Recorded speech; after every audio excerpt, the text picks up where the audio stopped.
ఇంట్లో అమ్మ ఉందండి, ముసలావిడ ఉందండి, 80 ఏళ్ళ ఆవిడ. పలకరిస్తే ఆవిడ అమ్మమ్మ, పలకరించకపోతే బొమ్మే. ఇవాళ పత్రిక చూడండి, 70 ఏళ్ల వాళ్ళు, ఆడవాళ్ళు, మగవాళ్ళు ఏం కోరుకుంటారో ఇచ్చాడు. ఒక మాట తోడు అంతే.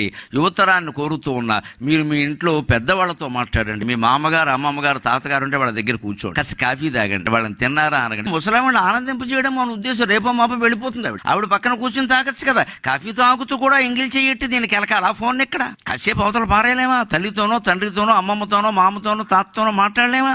వాళ్ళు సంతోషిస్తారే. మా అమ్మాయి పెద్ద చదువు చదువుతాం జ్యోతి కాలేజీలో, అయినా కానీ నాకు దండం పెట్టకుండా వెళ్ళదు అని ఒక 80 ఏళ్ల ఆవిడకి నువ్వు ఆనందం ఇవ్వగలిగితే నీ బీటెక్ చదువు సార్థకమైనట్టమ్మా. ఒక మనిషిని సంతోషపెట్టామ్మా. సంతోషతుల్యో ధనమస్తి నాణ్యత. సంతోషాన్ని మించిన ధనం లేదా. మనం ఎంతసేపు మన వయస్సు వాళ్ళు, ఏజ్ గ్రూపు వాళ్ళతో, ఎక్కడో వాడు ఇథియోపియాలో ఉంటే వాడితో మాట్లాడతాం, ఇక్కడ ఇంట్లో వాళ్ళతో మాట్లాడు. ఇంట్లో వాళ్ళ మధ్యలో మహామౌనం, దేనికో తెలియదు, ఎవరి ఫోన్ వాళ్ళు ఇచ్చి కూర్చుంటారు. ఇది భావశౌచం. నీ మనస్సు నువ్వు పరిశీలించుకో.